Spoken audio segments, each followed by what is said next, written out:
I'm at the actual mic level. I want to make sure I wasn't blowing everyone out like usual. No, we always fix that anyway. Oh, good. Don't worry about it. Okay. My deep resonant baritone. No, it's not that. Oh, it's just like really fucking You're loud. just a loud guy. Okay. That's okay. Yeah.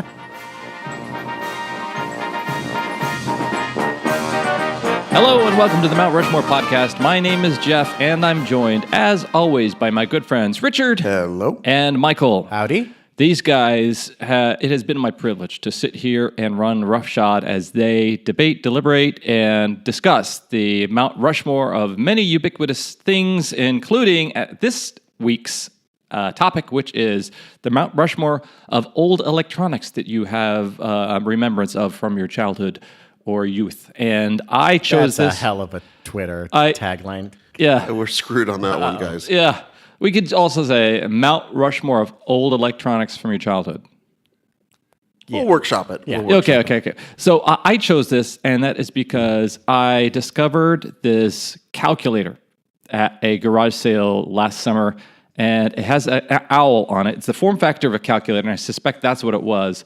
But it was turned into kind of a poor kid's speak and spell, which is when I was a kid, we didn't have the money to buy the speak and spell. So we had this calculator called Quiz Kid. I remember Quiz Kid. Do you remember that? I remember Quiz Kid. So I loved this darn skipping thing. And I loved it, and I cherished it.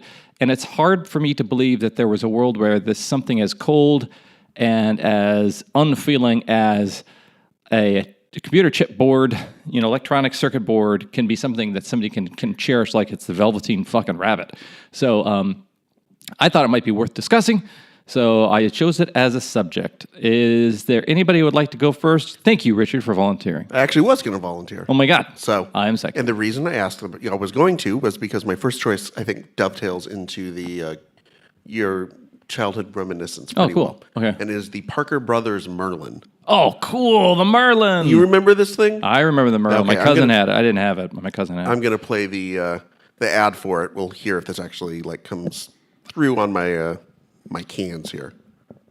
Merlin's a game that you can play. You can play it 6 different ways. Some like to play at tic-tac-toe. Others can test their skill at Echo. Some play a tune on Music Machine or try to play Blackjack 13. Merlin is 6 electronic games in one. It's really fun for most everyone in the family. 6 pinlight batteries not included. With lights and sounds. 6 games in one. Merlin's a game that's lots of fun. Merlin, 6 electronic games in one. From Parker Brothers. Merlin.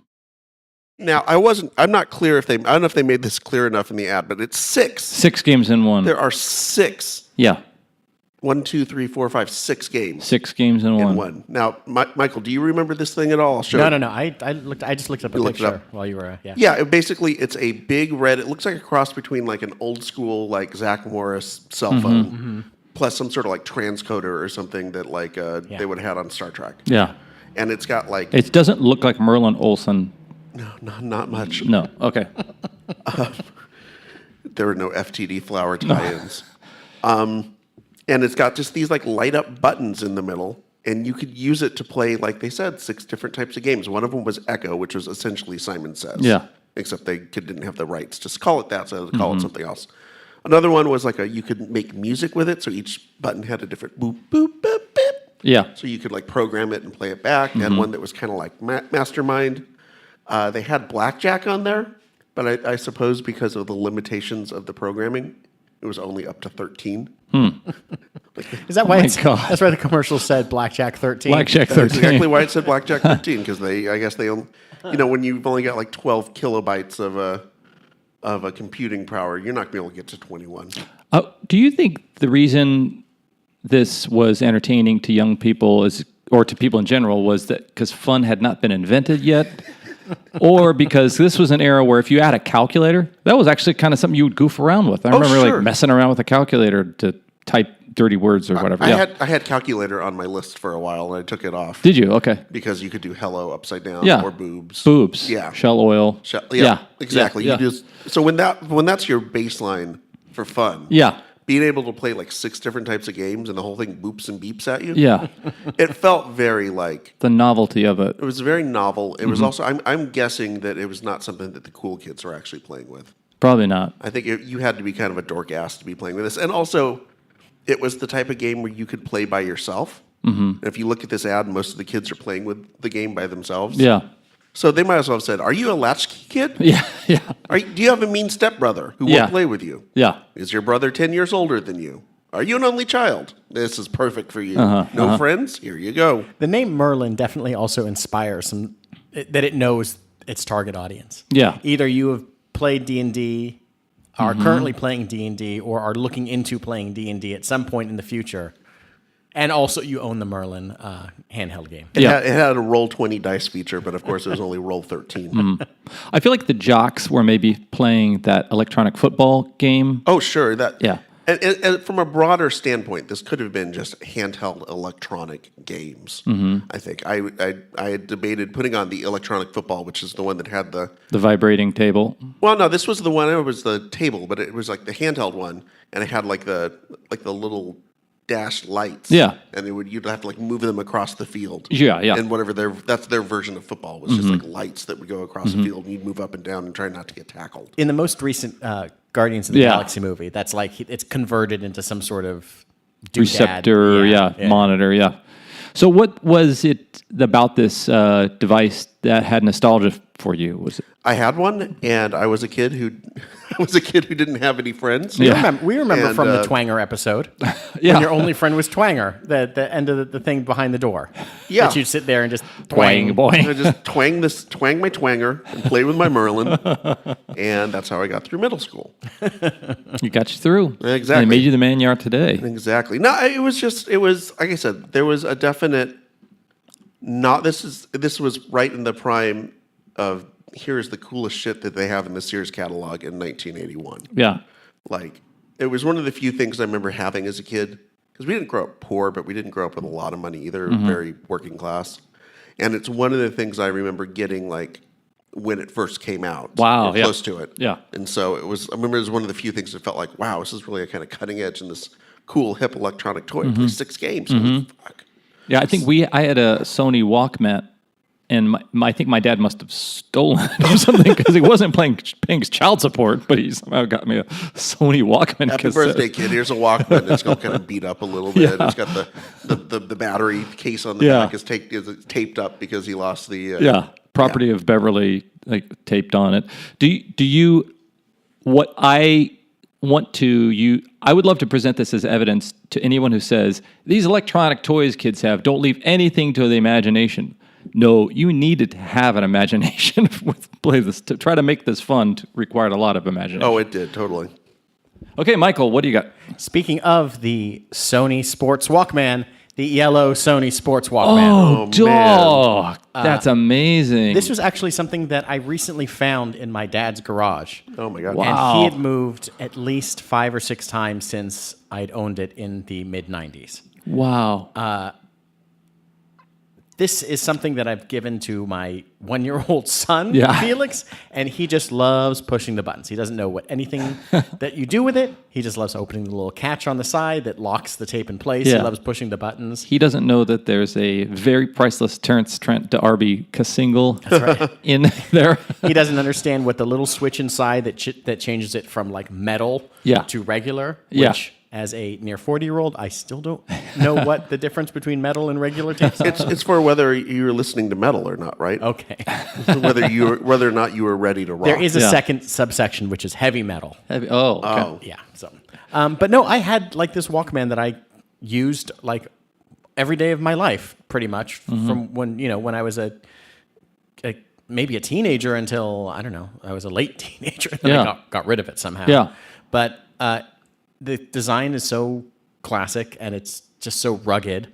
And I just remember this. There was this thing that I just dragged around. I had the clip, and I would before I got like a portable CD player that I could clip onto my Dayglow green and purple shorts. This was what was clipped onto my Yeah. shorts with the little headbud things. Did you earbud things? So music is often the way we socialize as young people and find our tribes and distinguish ourselves. Did you make cassettes from albums, or did you use it No, to? I never quite had that. Well, you couldn't do that with the Walkman.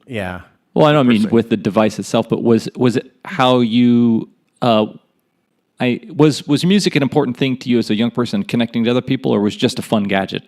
No, I think it was just like a fun gadget or Yeah. a thing that I lugged around all over the place. What I think is kind of interesting is watching videos of like 6 or 7 year olds that are like today, they're 6 or 7 years old, and watching them try to insert a tape and press play. Yeah. Oh, yeah. And I'm interested in that aspect of technology where it's an old piece of technology that a younger audience doesn't understand versus when you have a bunch of old people that don't understand what new technology is. Yeah. There's a weird inverse where people are like, okay, so for Felix's birthday, my son just turned 1.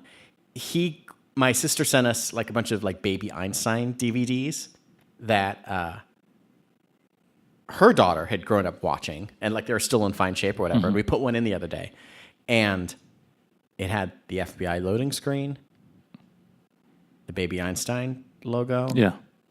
the Disney logo, the Baby Einstein logo loading screen again. And we were just sitting there and we were just like, get to the babies on the screen. And our patience for that sort of thing has just reduced down to nothing now that you Yeah. can stream.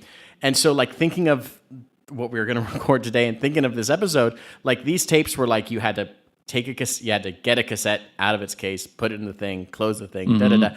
And it's not complex, but it's like enough that a current audience is like, I don't. And if you wanted to get to a certain song, Yeah, you just had had to you had futz to around guess with on it. it. You had to turn it over. You had like normal things that we all grew up with that people today or some kids today are like, this makes no sense. Yeah. and God forbid you start to get that grinding, the chewing up noise. No, that's my favorite Van Halen tape. No, and you have to like wind it with your hand, or they get a pencil or something and jam it in there.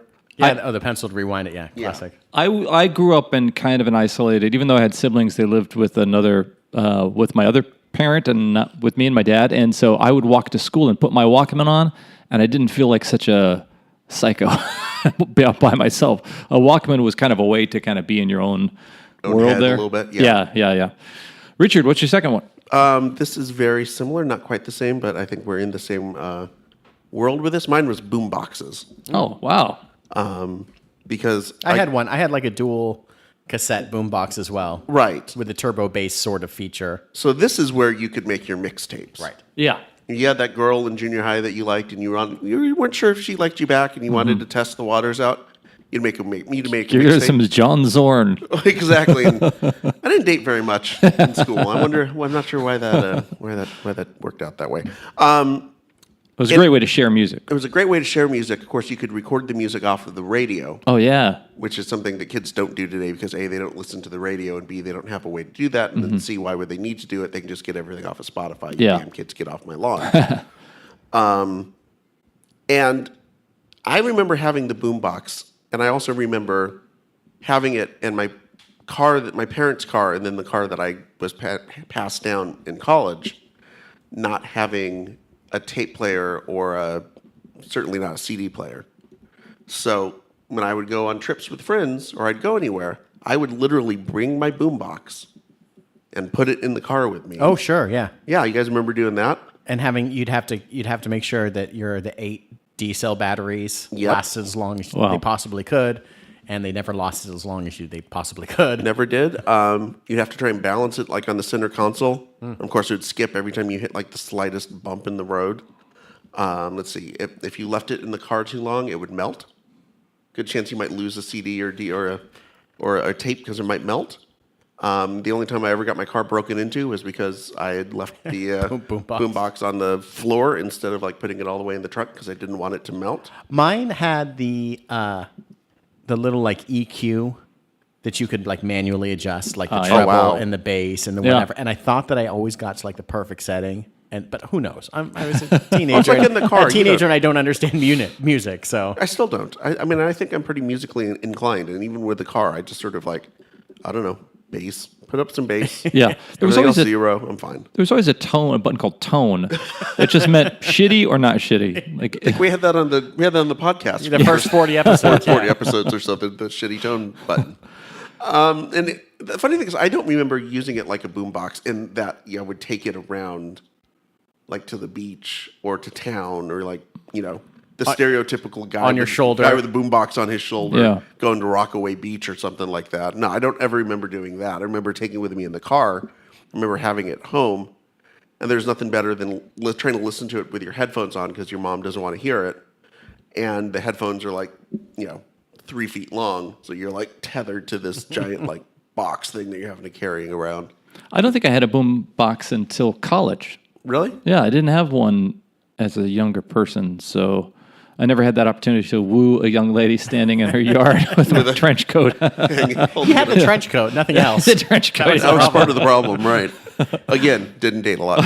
In school, so. I did like that the boombox, at least in some respects, was like forward thinking, or at least like you could plug in. Like I said, I eventually got like a portable CD player. Mm-hmm. I eventually could plug that in out of the auxiliary jack into like a red and white RCA jack on the boombox, so I Yeah. could listen to music at home, like through my CD player, but through the boombox. Right. And mostly it was like Pearl Jam while playing Donkey Kong Country, which whenever I listen to like Vitalogy or Versus, I only think of Donkey Kong Country for the Nintendo. We've got the flavors of music listening that we've got Walkman, boombox. The one thing we didn't have is the hi-fi system.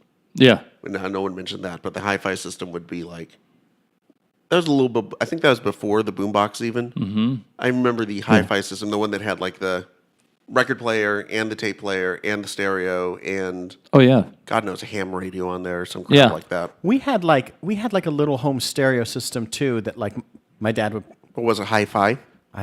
It was Fi. Oh, okay, low-fi, mid-fi. That he'd play like we could play records on. It had like a cassette player on there, but like we didn't. It was always out, but we didn't use it that much. I think he just kind of kept it out for old time's sake. Yeah. Decorative purposes almost. The I imagine the boombox was something that didn't exist, and then the D-cell battery manufacturers were trying to think, we need something that eats the shit out of these D-cell batteries. What can we invent? I know, we'll invent a boombox, and this thing will have about 30 minutes, about the Yeah. life of a 3/4 of a CD. The 3 CD, yeah. And the other thing about the boombox, and depending on your version of Walkman, whether it was digital or not, was trying to get the radio station tuned in right. And it was such a fucking chore yeah. trying to like get the little dial like exactly on, KRZR or whatever station you were listening to, Fresno's rock alternative, and trying to like, I got it. Oh no, it went away. Finicky. Michael, what's your second choice? Well, Richard, I know that you talked about not having cool electronics as a kid. I did. Mine is the Nintendo Power Glove. Oh, shut up. man. Wow. I had it, and I was suckered in by the commercial, maybe by this guy right here. Oh, with the smoke? I mean, Oh, know that cool. everything else is child's play. That's Julian Assange. The commercials worked on me. Yeah. The movie The Wizard worked on me. Everyone wanted to be Fred Savage. Sure. Wow. Or his kind of like young brother who was just like a savant at video games and nothing else. Right. My parents were very good about getting me like a good single birthday present every year. Like, and this probably hit right around my birthday or whatever. Yeah. And the only trouble, I mean, there's a lot of troubles with the Nintendo Power Glove. One, the commercials make it look like it's so easy. It looks like you can do everything. You're punching at this little double bar sort of apparatus thing. It's really kind of like a proto like Nintendo Wii. Right. Where they have like these sensors that you have to put on your TV. We just didn't have a big enough TV that could balance the thing. So this thing was kind of hanging off the edge for one. But like, you'd play like Mike Tyson's Punch Out and you'd punch in the air and nothing would happen. And you get the shit And like kicked you out have of to like do things with your hands and your fingers, and eventually you just take it off and you're playing it with like, the pad on the side. Yeah. I think another thing around that time that the movie The Wizard and the Power Glove really pushed was the Nintendo like video game championships. Sure. Made me feel like I could play in the 11 to 13-year-old range. Because if you won, you could get a date with Jenny Lewis. Yeah, that's right. I went and was not very good. Oh, dear. Wait, so there's like a prelims or like a... What game was it? There were 3 games in there. You had to like score points in Mario Brothers, the original Right. Mario Brothers, and Brad Racer and Tetris. I know somebody, a listener of the show, Brian Keegan, who did very well in this. I think got like second or third because he realized that in Mario Brothers, it was about scoring points. It wasn't about actually finishing or anything like About that. the time. Yeah. So while everyone else was trying to like jam through time wise, he was just sitting there like collecting points and Breaking doing, blocks and getting coins. That's interesting. yeah. So he kind Yeah. of gamed the system a little bit too. 11, 12-year-old me didn't know. Idiot. But like, I guess you can. But like, that was.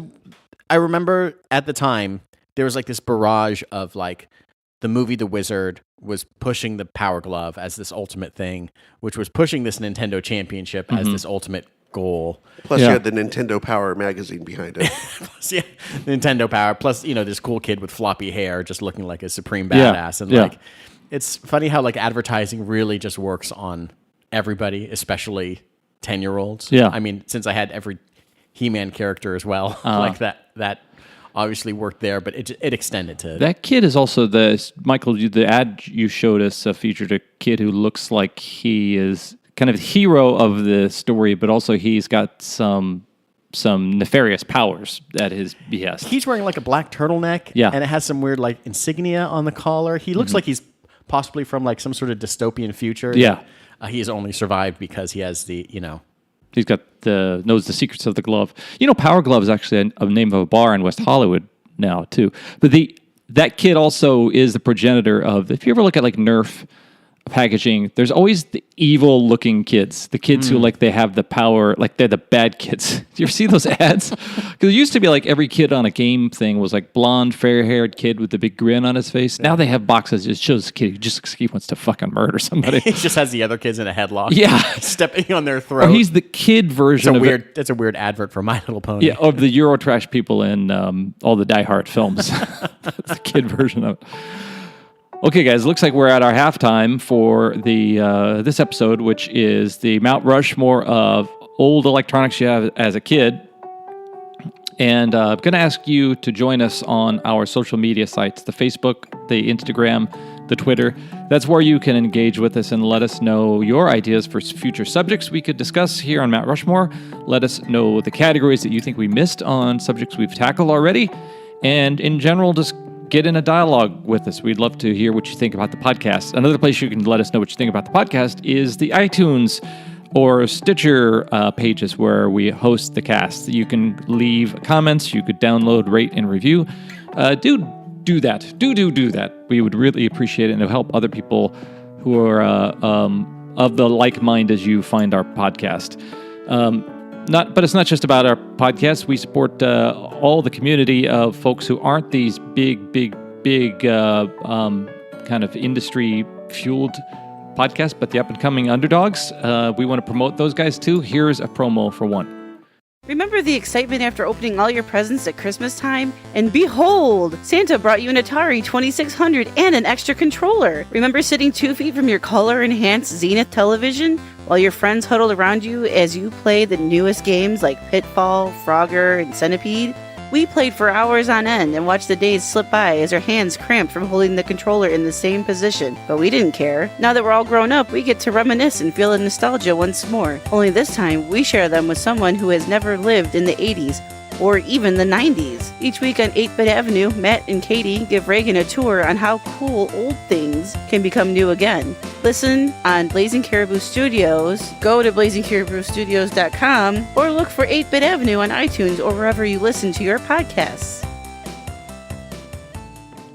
And since you're our listener, we want to give you something. It's something electronic. It's something we think you're going to like.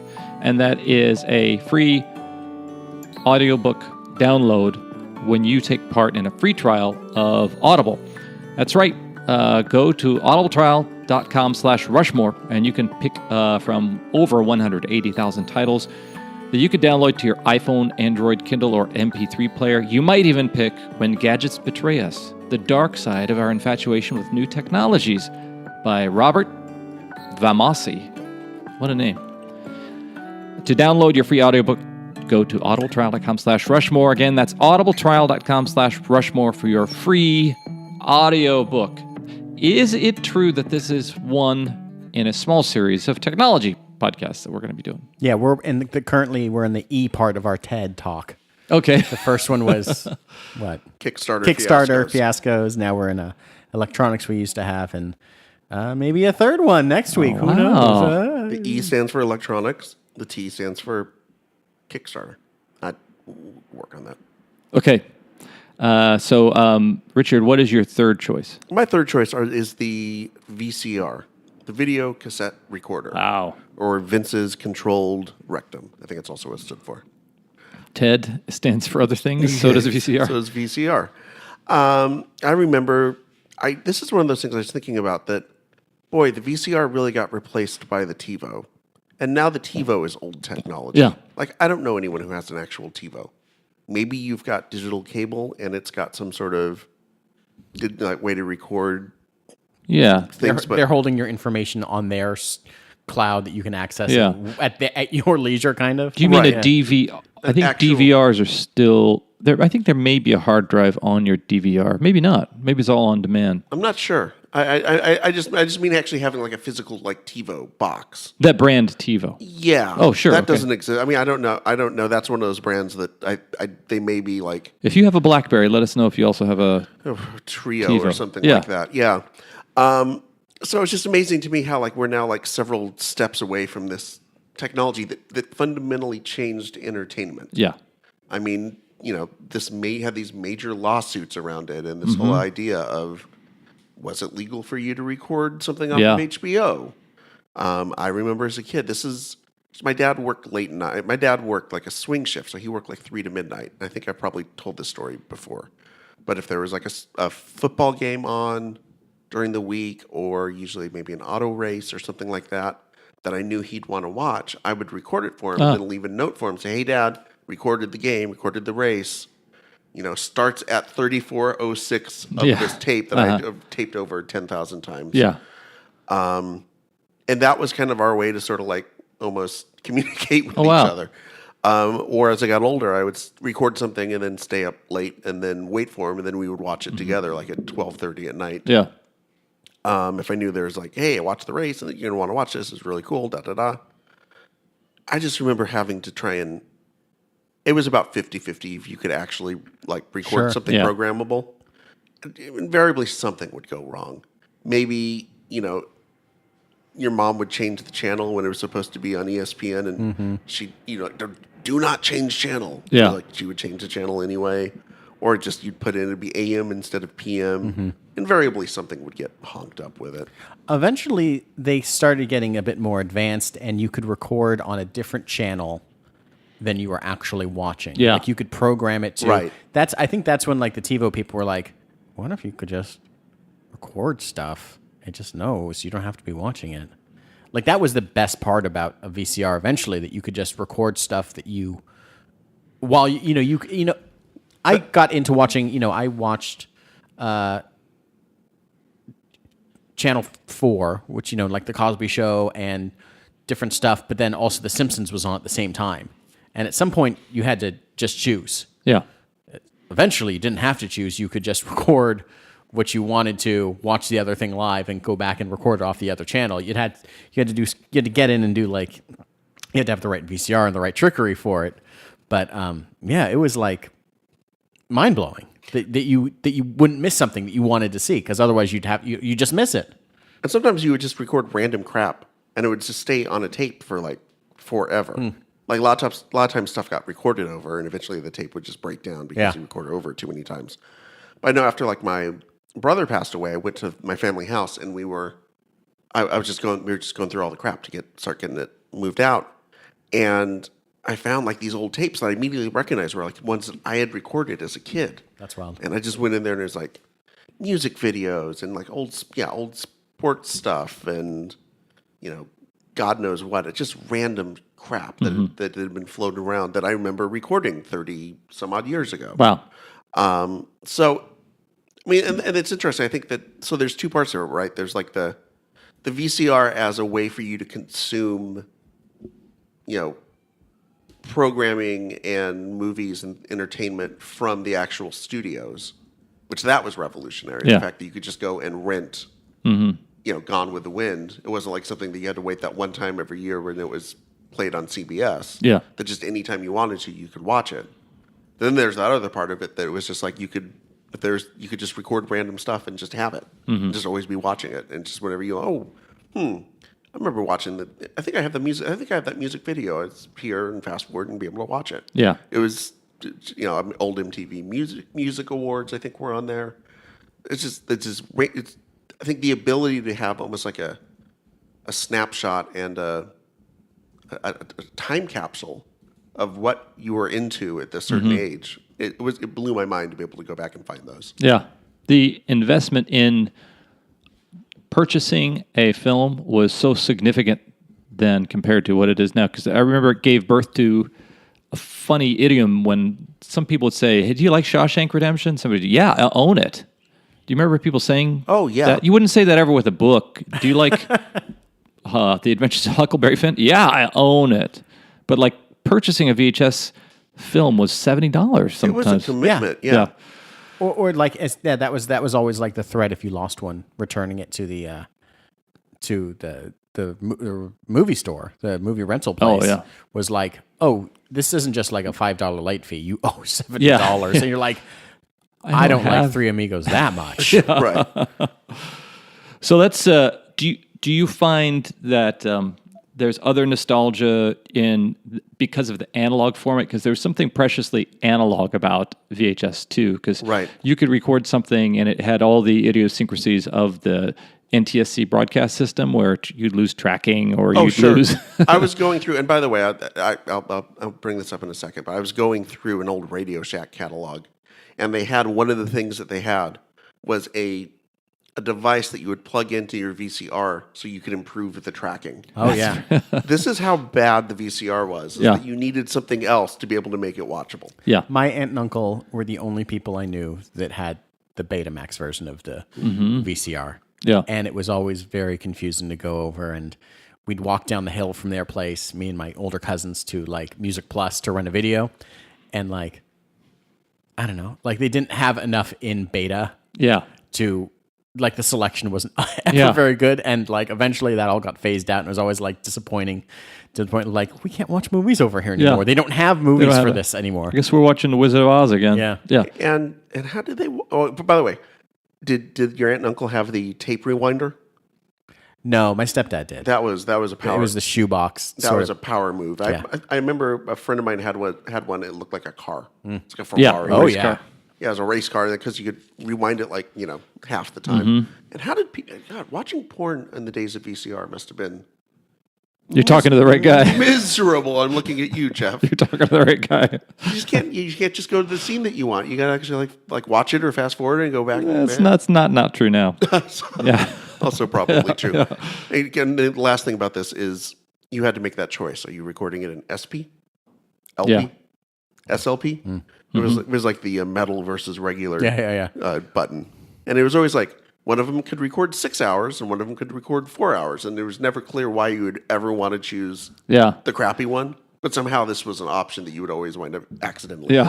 Also, the not at all foolproof override of the... it was a little tab that you broke off if you didn't want anybody to record on your cassette. Oh, that's right. And they inherited that from the actual audio cassette was the thing. And the only way you could fix that was a piece of Scotch tape. Right. Where am I going to get that? Michael, what is your third?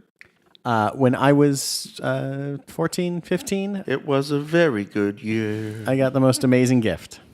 Aww. A Casio remote control watch. Whoa. Ooh, wait, hold on. Remote controlled watch? It was a watch that could control things remotely. Oh, okay. Yes. I thought it was a watch that you had a remote control and you could... I don't know what I could put it on my ankle. It's something out of like James Bond when suddenly you can turn the TV off like just by clicking the power button on your watch and nobody knows. So it was an Apple Watch, basically. Yeah, kind of.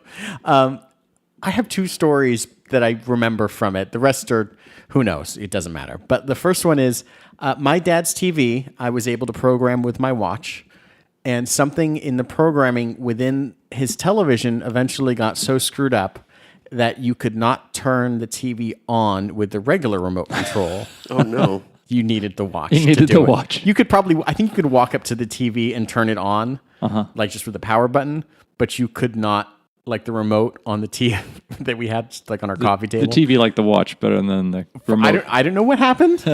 It just got in there and it just scrambled it, and it was just like, I'm not doing this anymore. Wow. And that became, an area of concern with my dad when he'd yell at me Yeah. for like this thing that I was like, I don't know. Do you have to come home from college to turn off the TV? It kind of felt that way. Oh, it's Christmas. Michael, turn off the TV, will you?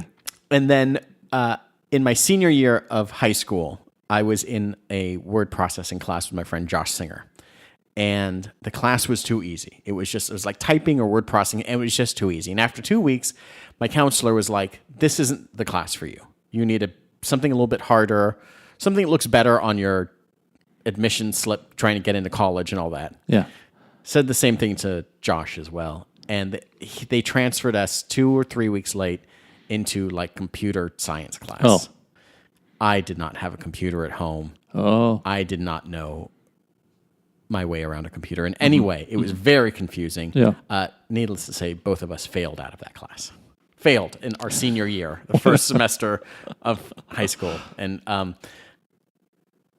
it was like halfway through, and we both knew that we were behind in homework. Yeah. And the teacher brought out a video, and he was like, use your watch on the TV.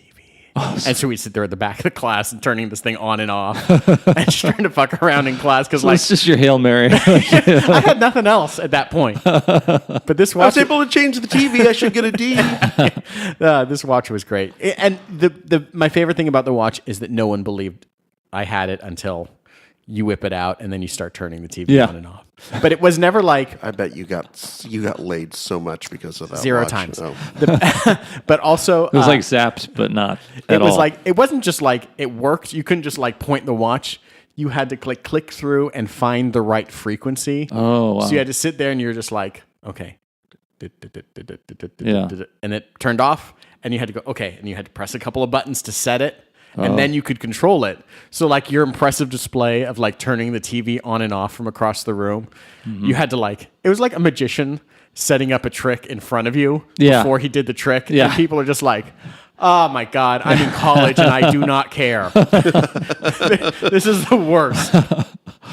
Wow. Do you think Casio was just a bunch of zany guys coming up with just crazy, wacky stuff like, what if? You can spell boobies upside down Yeah. on your watch, and also you can turn the TV off. What more do you need? What more do you need? It was just like Pack it up. all It's the the last guys thing. from Revenge of the Nerds eventually left Adams College and just went to work at Casio doing Casio. nonsense. All right, Richard, the final countdown. All right, my last one is the metal detector. Whoa, you had one of these? We had a metal detector, and it was the Wow. bright orange model from Radio Shack. Wow. And that's why I mentioned I was going through the Radio Shack. You can go online and find basically every Radio Shack catalog going back to the 50s. Oh, Did can you, you? Available sorry. online. Did you send me that one time, Richard? Like that write-up of the Oh, old Radio Shack catalog? That was What was that was the John Boy's when he used to work at Radio Shack and Yeah. all how terrible it was to work there and all the crap, and then they had the link to the. Whenever you post this online, can you post just the link to that as well if you have it I will. someplace? I will Okay. find it. That was one of my favorite reads of all time. It's a great read. But so yeah, I found these Radio Shack catalogs. I started trying to get ideas and just reading. I started going back like the early '80s through the '80s, and I realized technology didn't change in like the '80s. It feels like it did, but you go through and you look at those Radio Shack catalogs, and I assume that that Radio Shack back in the '80s still was on top of like the electronics world. If it was electrical, they were about it. It was all the same stuff. You mean throughout the 80s? yeah, Or what? Oh, yeah, like you think about how much technology changed from the in the 90s, Yes. or the 2000s. The rate of just Yes. advancement, and technology didn't advance in the 80s. They were still selling the same damn metal detectors Yeah. in 1982 as they were in 1989, or computers. There was still the TR-80 Tandy, and then you got to like 89, and it was cheaper, maybe a little bit more powerful, but it's still playing the same damn games and the same programs, and it looked basically the same. Yeah. I mean, things did not change that much for a whole decade in terms of if you're just going by the Radio Shack or the Sears catalog was the other one I was able to pull up. Yeah. So yeah, we had the metal detector, which to be fair, I don't know what really you could change in metal detector technology. I guess maybe you can make it go deeper, but you know, if it's more than a couple of feet underground, You're not I'm going to dig that far forward anyway. Yeah. exactly. So here are the things that you always thought you would find with the metal detector: Oh yeah, here we go. gold coins, rings, maybe a watch, earrings, something like that. You know what you would find? Pennies, bottle caps, pull tabs from beer cans, actual beer cans. Basically, that was about it. Dog shit. Stuff that was buried that Yeah. like you don't want. Like a wooden leg or like part of a wooden leg. I wish I would have found a wooden leg. If That'd I have was been cool. a kid and I would have found a wooden leg, I would have told everyone in class. Yeah. They always show. They always show like the An guy, IUD. You know, metal detecting along the beach, and that is prime pirate ship Yeah. loot Yep. material right there. It all gets washed up right there. Exactly. The Found a doubloon. gold doubloon. Yeah, there was always that guy. I found a gold I doubloon. imagine the first day you find another metal detector that somebody just threw down in disgust. Like, fuck this thing. And yeah, I remember my dad would go out to. We lived across the street from the high school, and he would go out to like the high school, like the field, like the practice football fields and stuff. And he, I'm gonna go see what I can find. And it was always like, my mom's like, all right, good luck. Have fun for an hour wandering around aimlessly around a football field. Yeah. You know that you just got that for your father to get him out of the Get the house. hell out of here. I just need an hour of by myself. Just go walk around in a circle with this thing on the ground. And there's the type of thing I remember as a kid. The first Did it take D-cell batteries? Yeah. well, that's what you could find with them. Were old D-cell batteries from people's boom boxes. I just remember, like, for a while going with my dad. Like, hey, want to come out with me to go? You'll look for stuff. Yeah, sure, I'll come. Then after a few months, it was like, you want to come out? I got better things to do, No. Pops. No, I got better things to do than We got bottle caps here. be the dork who is all my friends see like wandering around the football field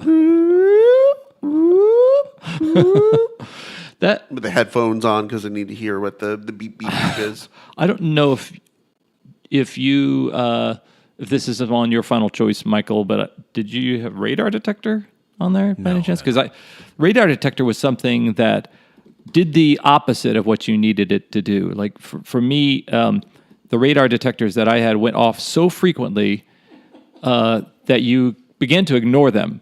But you still had that false sense of calm, knowing that you had a radar detector, and so you stopped looking for the police, Right. and you kept speeding like an idiot and ignoring the radar detector. And then you got caught. And Then you got caught. Then they'd look at the radar detector and go, Yeah. what the? Yeah. Why didn't you see me? How did you see me? Well, because every time I drive past a Burger King, the microwave sets this thing off, or every other schmo who has a radar detector sets this thing off too. Right. And so that's the thing about the metal detector, right? It's like you False alarms. Yeah, 'cause you want it to be able to pick things up, but if it's too sensitive, then it's picking up everything. Yeah. Like just metal in the Earth's crust somehow. You're trying to dial it in the way you're trying to dial in 106.7 on your boombox. Yeah. So you're never Exactly. going to get there, and you're just going to get like a It's always going to be a little fuzzy. beer yeah. can. Yeah. Now, I don't know. I don't see anyone. I used to see people at the beach with Yeah. these things. I don't see that anymore. I don't know if we just, as a society, have just figured out there's nothing worthwhile, or if I don't know why you don't see these anymore. You'd think somebody would be using these. Yeah, all the gold bricks that were just 2 inches under the sand were unearthed in the 70s and 80s. Right. Yeah. You would think now everything that's been lost in the last 30 years, nobody's looking for it. Nobody's So looking for here's it. a tip to my listeners: go out there, get yourself a metal detector, get out to the beach. Yeah. You will find like a gold watch. Yeah. Promise you, guaranteed. Yeah. Hey, cool. It's a wiener piercing. This thing's paying for itself. Michael, it's your responsibility to end this. Okay, I want to show you guys just a quick picture. Okay. Oh, that God. will set this up. Listeners, This is within 6 months of me going to college. Wow. And you will see, I'm at college here, and you will see on my wall there is Listeners, imagine college. 3, 4, 5, 6, 7, like 8 Star Wars posters, a dozen comic book posters, a Star Wars shirt. As you can see, I'm wearing the remote control watch Sweet. on my wrist. you can also see the bras from all the action he was getting. This was actually on the first date with a girl, to be truth. There's a pencil sharpener, an electronic pencil sharpener, Sweet. and right next to it is my pick, which is a word processor. Oh, cool. How unprepared for the reality of college was I sent off to college, not only with all of my comic book swag, but with a fucking word processor instead of a Actual computer. computer. Oh, I had one too. So yeah, you and I, brothers in arms on this thing. This was 1996. You were in college, what, a year or two Year or before? two before, yeah. And my roommate had a computer. I previously mentioned that I failed computer science, and you do not. Maybe you guys know how hard it is to type up a report, to type up like a term paper, to type up anything on a word processor and hope that it saves, like that you're typing it up on that little LCD screen. Yeah. Before it actually prints. Yeah. And to hope that it saves into whatever internal memory that thing may or may not have. All five K. Maybe you had a thing that had a floppy disk it could save onto. Maybe you didn't. I don't remember if mine did or not. I remember losing a number of papers and having to retype it. Everything that I did was like written out first and then typed up. I don't know if I would ever, like nowadays I wouldn't do it. I would just save it on the computer. But like that feeling of technology that used to be useful, and then you get to a place where like reality kicks in. You're like, oh my God, what? This is embarrassing. Yeah. I mean, everything else about that picture is embarrassing too, including like the bonsai tree and the Jabba the Hutt toy. That's, as you know, I'm 18 years old. Yeah. But like that in itself, in terms of like a working instrument, a working piece of technology, is so outdated at that time. Yeah. It was just astounding to me that like I look back and be like, oh my God, I would. What am I sending my kid off to in 20 years or whatever? When I was in college, I had the word processor, and I also is very similar to that model, I think. And I had the same issues. I mean, it was one of those things where it's like, even at the time, you realize this is not the best technology. But Sarah had a actual like Apple IIe type. I don't know exactly what it was. It was one of those type of mid-90s sort of like Apple computers that I think she had won in some sort of like scholarship contest. Oh, wow.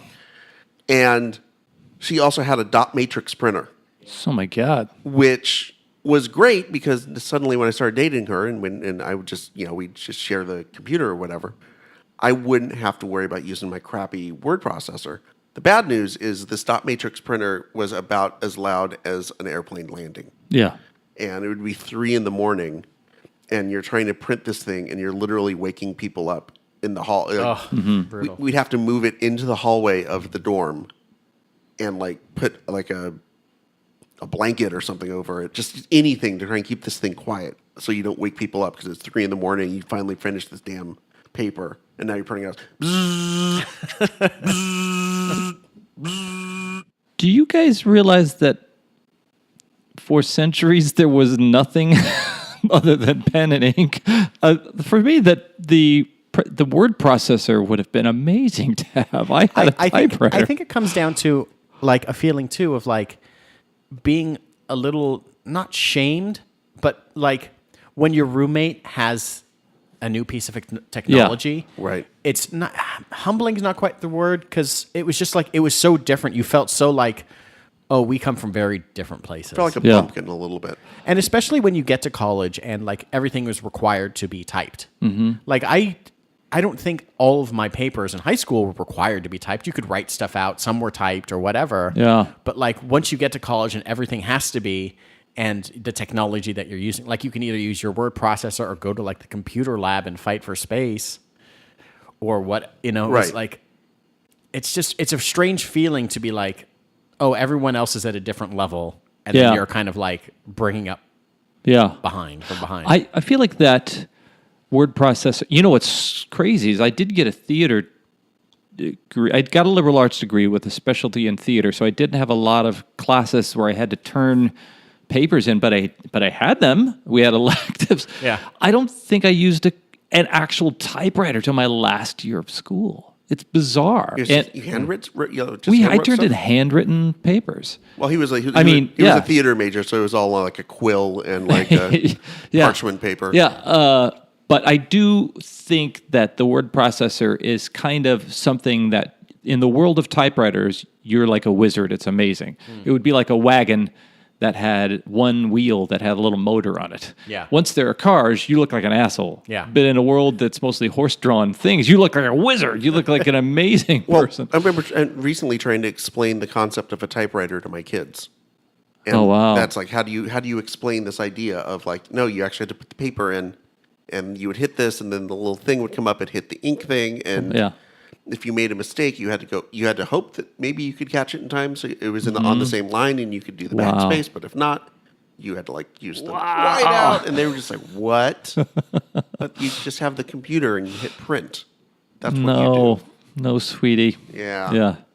Well, this has been a cool topic. I appreciate you guys going down memory lane with me on this one and traveling back to those things that, even though they might not be like a stuffed animal or like a toy, there were things that we have a lot of nostalgia invested in, even though they are technology items. So I'm just going to look down the list and grab things that pop out to me. Merlin, for sure. I envy those who had one. I did not have one myself.